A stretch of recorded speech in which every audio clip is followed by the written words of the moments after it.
A'udzubillahi minasyaitonirrajim. Bismillahirrahmanirrahim. Assalamualaikum warahmatullahi wabarakatuh. Innal hamdalillah nahmaduhu wa nasta'inu wa nastaghfiruh wa na'udzu billahi min syururi anfusina wa min sayyiati a'malina. May yahdihillahu fala mudhillalah wa may yudlil fala hadiyalah. Asyhadu an la ilaha illallah wahdahu la syarikalah wa asyhadu anna Muhammadan abduhu wa rasuluh. Allahumma salli wa sallim wa barik ala hadzal nabiyil karim wa ala alihi wa sahbihi ajmain. Bapak Ketua Masjid beserta pengurus yang saya hormati, Bapak Ibu orang-orang tua yang saya muliakan, hadirin hadirat yang semoga kita semua senantiasa dirahmati oleh Allah. Bersyukur kita kepada Allah dengan mengucapkan alhamdulillahirabbil alamin. Bersolawat kita kepada Rasulullah sallallahu alaihi wasallam dengan ucapan Allahumma salli ala Muhammad wa ala alihi washabbihi wasallim. Di dalam surat An-Najm ayat 32, Pak. Di situ dikatakan Allah, a'udzubillahi minasyaitonir rajim.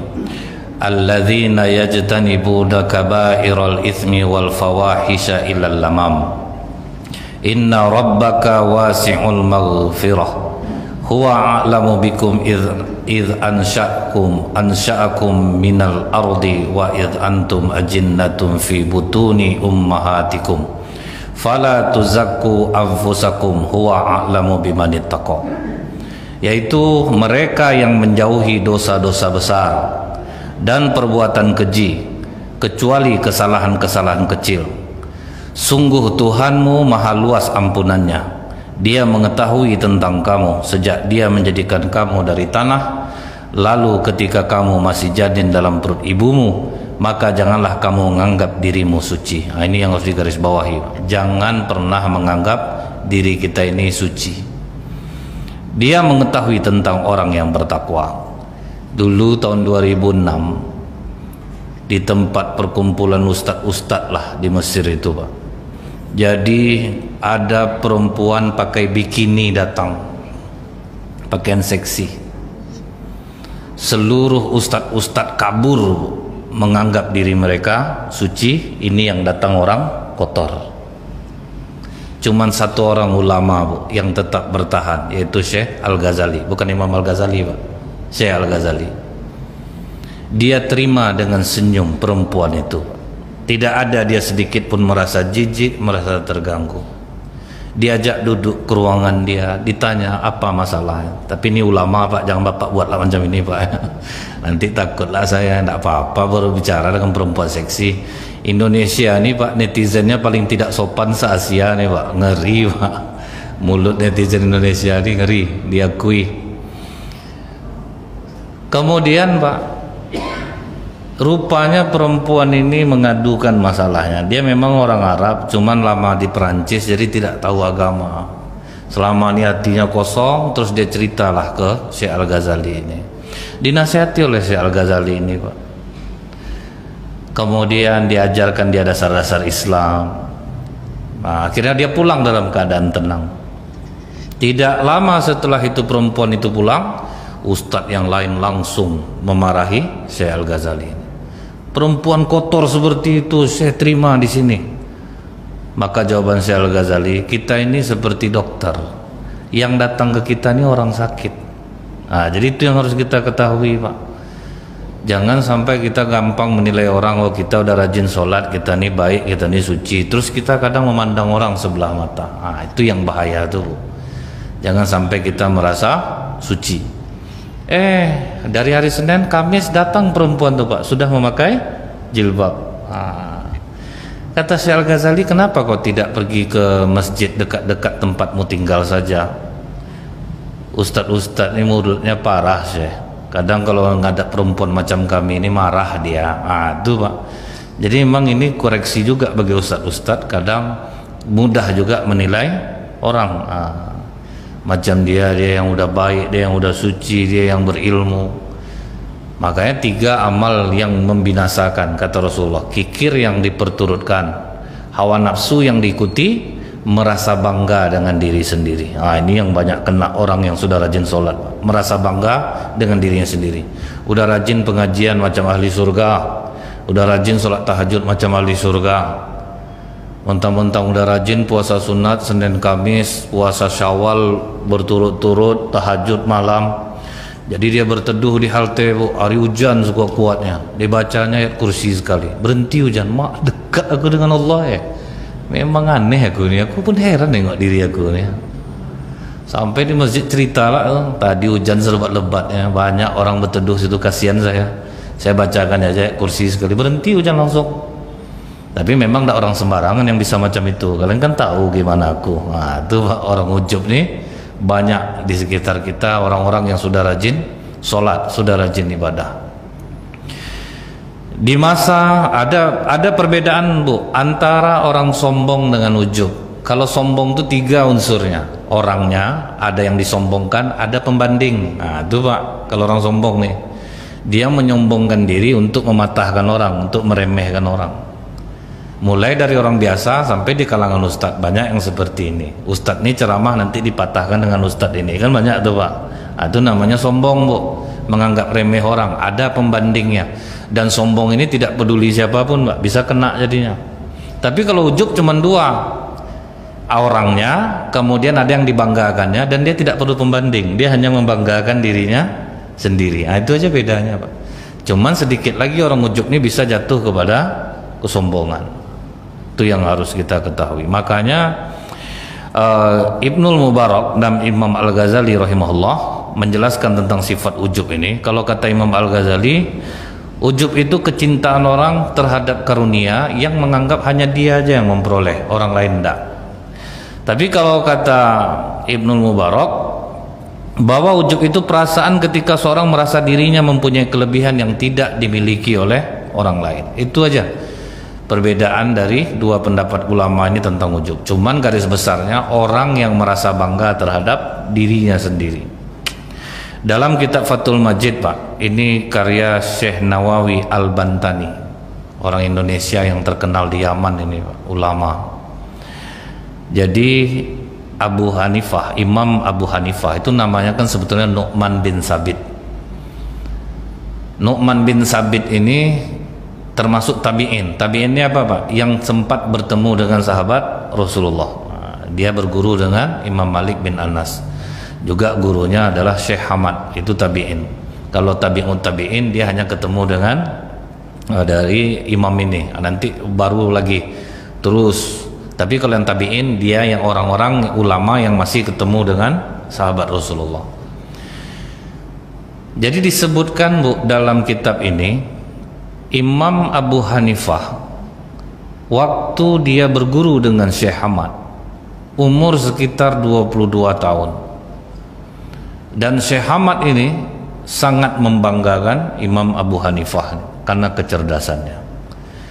Di antara imam 4 mazhab itu, Bu, yang paling rasional yang bisa menjawab adalah Imam Abu Hanifah. Sampai Imam Syafi'i dan Imam Malik pun mengakui kalau untuk kefikihan kita butuh Imam Abu Hanifah, karena dia lebih bisa longgar untuk menjawab masalah fikih. Dan pada masa itu ada seorang raja ateis, Bu, namanya Daria. Raja ateis ini, Pak, tidak ada ulama yang mampu menaklukkan dia di dalam berdebat. Memang kalah semua ulama waktu itu sama dia. Kemudian dia bertanya, ada enggak lagi ulama yang bisa untuk berdebat dengan saya di sini? Kata orang-orang waktu itu, ada Syekh Hamad.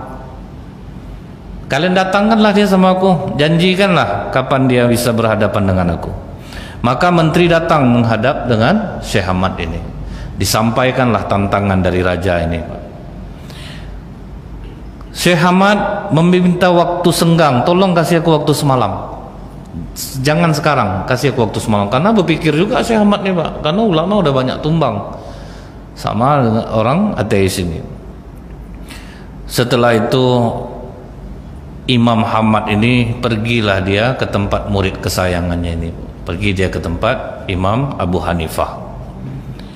Ditanya oleh Imam Abu Hanifah, guru, wajah guru seperti orang yang putus asa. Ada apa, guru? Kata gurunya, gimana aku nggak putus asa?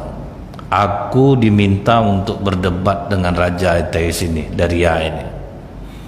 Sementara ulama-ulama yang lain udah bungkam di tangan dia. Bagaimana mungkin? Apakah aku akan bernasib sama? Apalagi aku mimpi buruk semalam. Apa mimpimu, guru? Aku bermimpi ada rumah yang luas dan penuh dengan hiasan. Di sana tertanam pohon-pohon yang berbuah. Di sudut rumah itu keluar babi, dan babi itu dimakannya buahan, daunan, dahan. Tidak ada yang tersisa, hanya tinggal satu ujung bawah batang saja lagi yang tinggal. Dan dari batang itu muncullah singa, dan singa itu membunuh babi.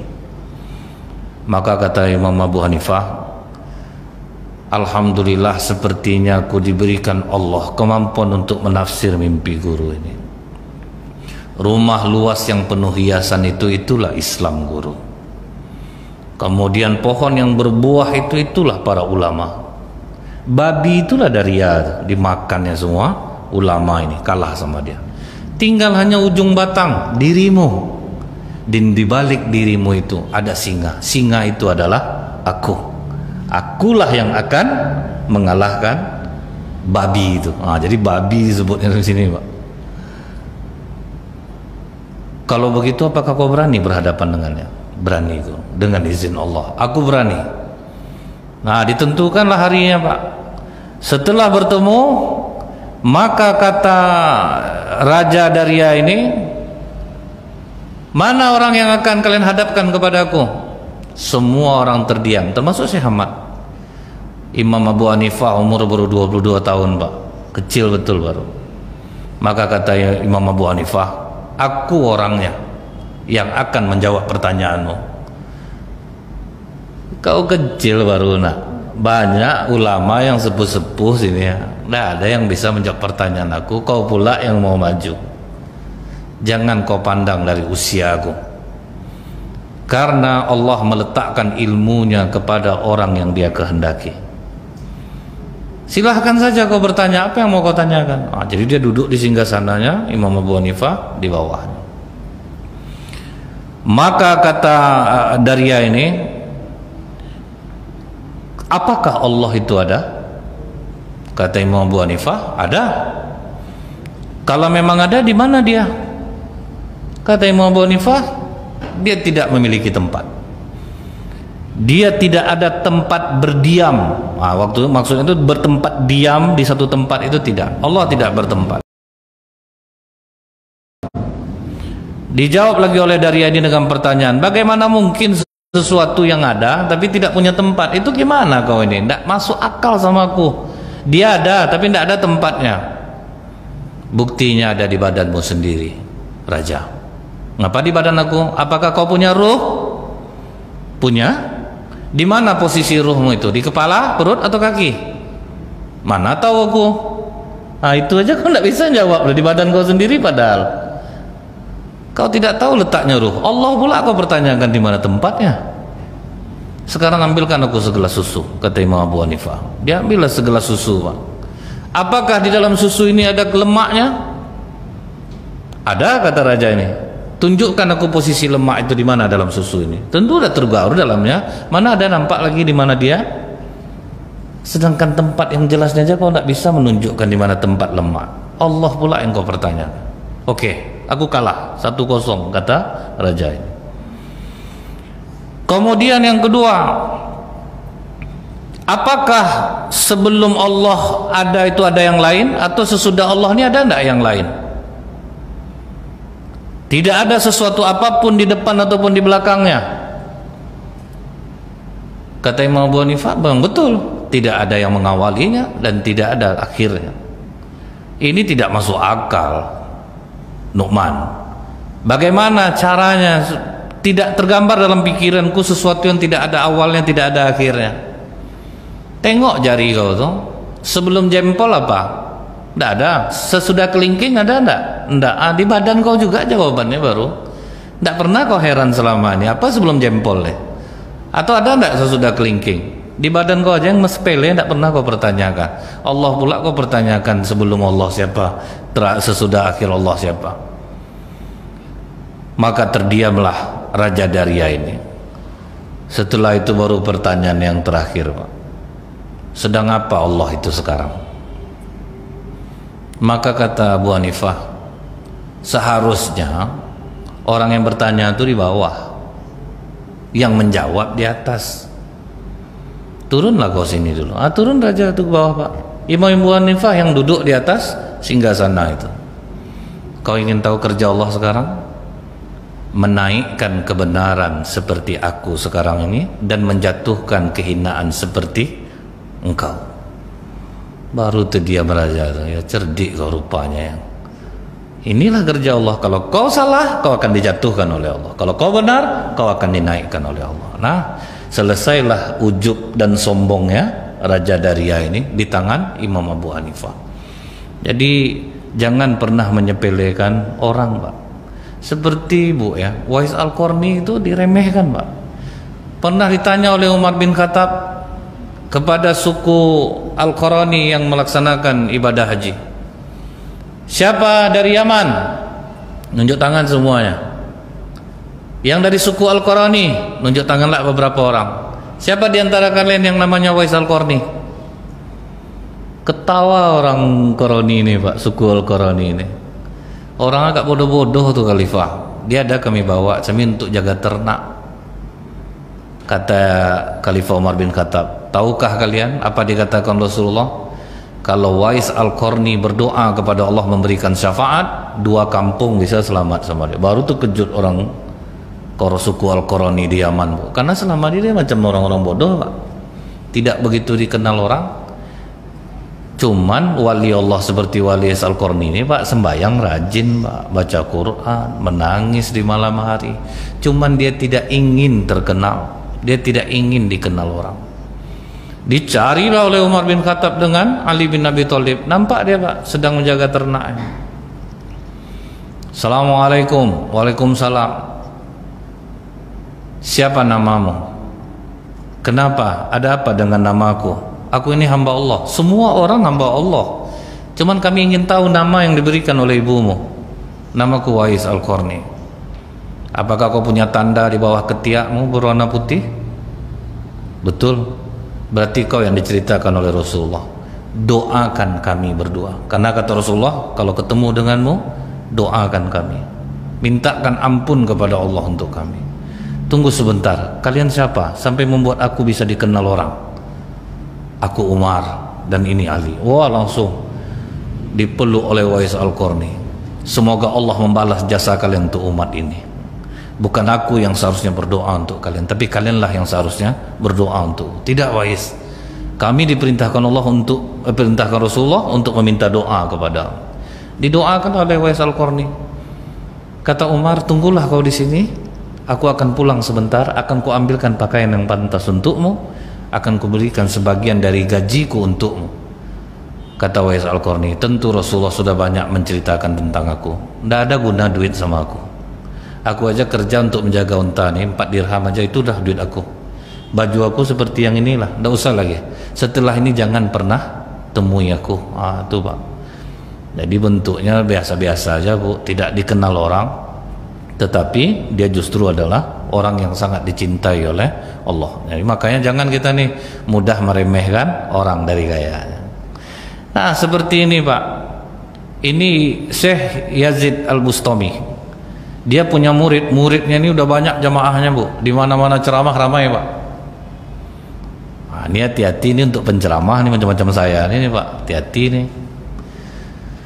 Jadi apa katanya kepada Syekh Yazid Al-Bustami? Wahai Syekh, aku nih rajin sholat, aku rajin ceramah, aku rajin baca Quran, tapi aku belum pernah merasakan ketenangan seperti yang sering kau ceritakan. Kalau orang soleh itu tenang jiwanya, aku ngapa tidak bisa tenang? Maka kata Syekh Yazid Al-Bustami, kau tertutup oleh dirimu sendiri. Lisanmu mengucapkan pujian kepada Allah, sebetulnya kau sedang memuji dirimu sendiri. Kau mensucikan Allah, sementara kau menganggap dirimu suci. Kalau kau mau amalkan ini, tapi aku yakin kau tidak akan melaksanakannya. Kenapa aku tidak melaksanakannya, Syekh?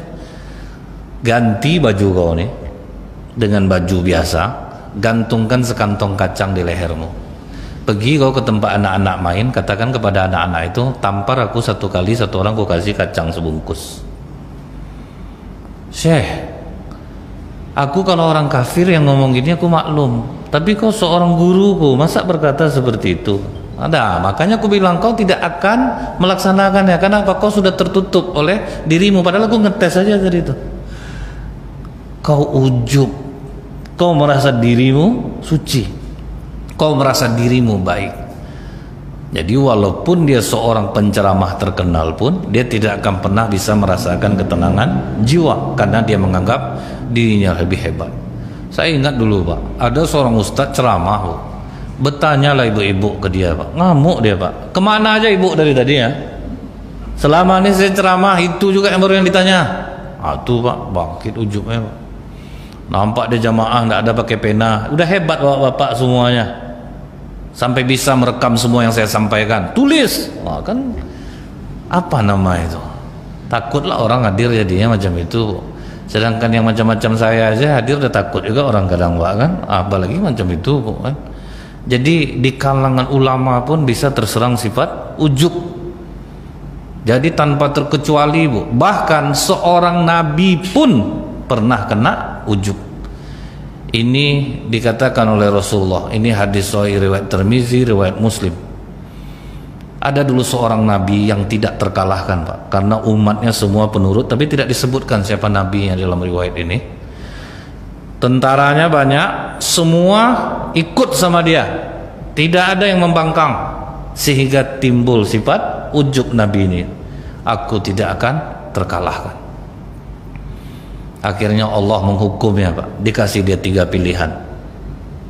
Untuk supaya diampuni dosa umatmu dan dirimu dari sifat ujub ini, kau silakan pilih hukumannya. Kelaparan, dikuasai musuh, atau mati.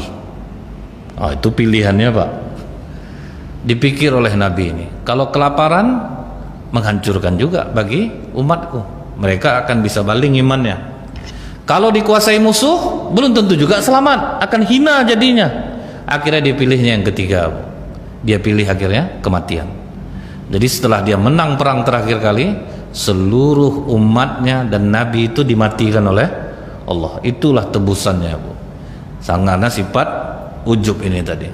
Jadi jangan pernah kita Bu, menganggap diri kita ini udah selamat. Oh kita udah rajin sholat berarti aman, kita akan masuk surga. Kita remehkan orang-orang yang belum hijrah. Dia ya Pak ya, yang udah hijrah nih yang dikejar iblis Pak, yang dikejar sifat ujub itu orang yang udah baik.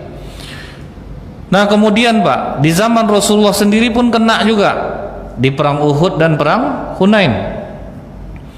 Di perang Uhud Pak, dalam surah Ali Imran ayat 165, apakah ketika kalian ditimpa musibah di perang Uhud, sementara kalian telah mendapatkan kemenangan 2 kali lipat, kalian pun berkata, bagaimana bisa kami dikalahkan? Kata Allah, musibah kekalahan itu berasal dari diri kalian sendiri, karena sifat ujub. Pasukan memanah sudah dikasih tahu oleh Rasulullah, apapun yang terjadi di bawah kalian jangan ada yang turun, jaga posisi kalian. Jumlah umat Islam 700 lawan 3000, tunggang langgang lari orang kafir karena keberanian umat Islam. Tertinggal semua harta rampasan perangnya di tengah. Kita udah menang, berebutlah harta itu di tengah. Termasuklah pasukan memanah tadi Pak. Lama kita turun, tidak dapat kita nanti nih. Turunlah kita lagi, merasa menang. Begitu pasukan memanah turun, langsung dikepung oleh orang kafir. Disinilah Rasulullah nyaris meninggal. Terkepung, dihantam oleh orang kafir seperti makanan yang terhidang. Tinggal pengawal Rasulullah 11 orang, 10 orang mati Pak, tinggal hanya 1, Tolhah bin Ubaidillah. Sampai kata Rasulullah, kalau kalian ingin melihat orang mati syahid tapi masih berjalan di bumi, falyanzur Tolhah bin Ubaidillah.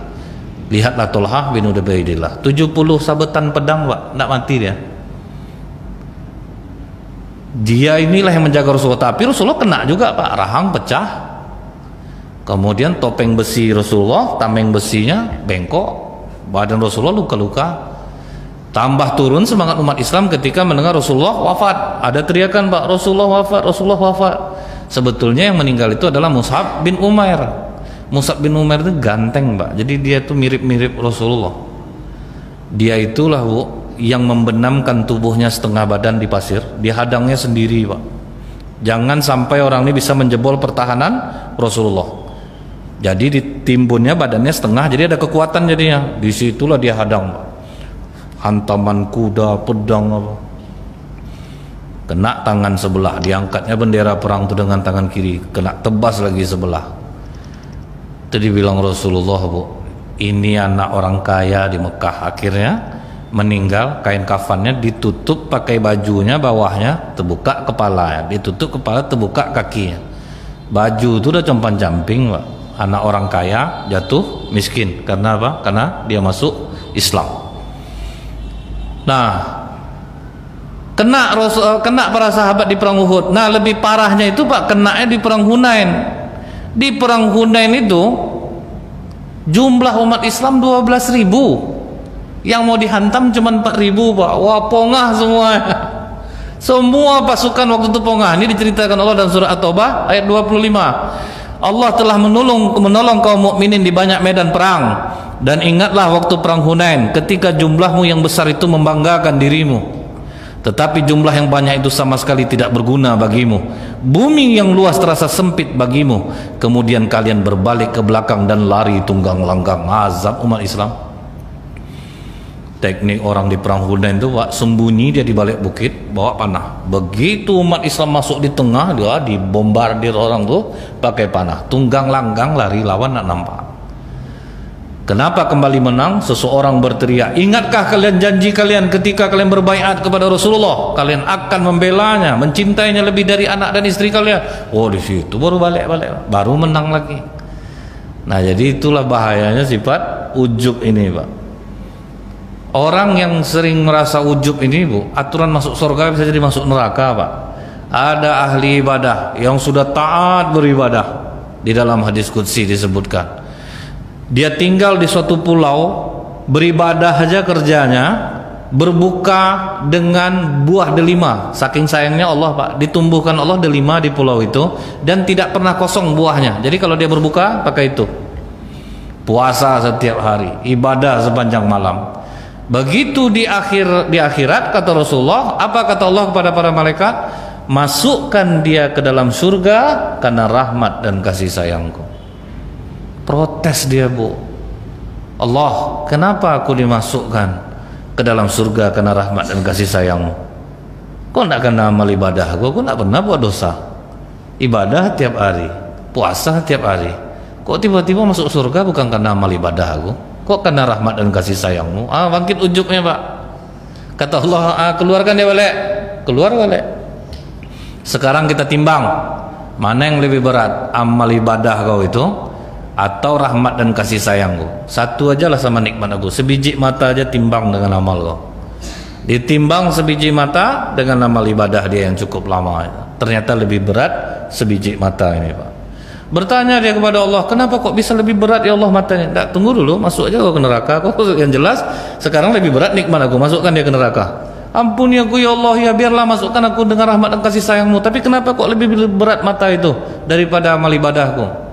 Maka kata Allah, wahai mata, berbicaralah engkau. Apa pengaduan mata nih? Sakit aku ikut dia nih ya Allah. Kadang udah ngantuk dipaksanya juga aku ibadah. Pokok selama ikut dia nih ya, tidak pernah enak hidup aku. Mata aku ni teraniaya, kata mata. Aku dizoliminya. Dosa yang kau buat kepada matamu itu tidak sebanding dengan amal ibadahmu yang sangat lama ini. Itu, Pak. Tapi janganlah ini membuat bapak lemahlah tahajud deh, kasihanlah nengok mata, nanti berdosalah ke mata nanti. Artinya itulah, jangan pernah kita menganggap amal kita ini lebih baik daripada orang. Ditanya kepada Ummul Mukminin Aisyah, wahai Ummul Mukminin, kapan aku menjadi orang baik? Jawaban Ummul Mukminin apa, Pak? Ketika engkau merasa jahat, di saat itulah kau menjadi orang baik. Jadi orang yang hebat itu menganggap dia amalan aku ini belum seberapa lagi, masih banyak dosa. Itu orang baik itu, Pak. Dan kapan aku menjadi orang jahat, Ummul Mukminin? Ketika engkau merasa baik. Itu aja, Pak. Jadi mudah-mudahan nih Bu, kita terbebas dari sifat ujub ini dengan pertolongan Allah. Jangan pernah menganggap kita ini lebih hebat ibadah daripada orang lain, kita lebih benar daripada orang lain, dan inilah yang bisa menyelamatkan kita insyaallah. Subhanakallahumma bihamdika asyhadu alla ilaha illa anta astaghfiruka wa atubu ilaik. Assalamualaikum warahmatullahi wabarakatuh.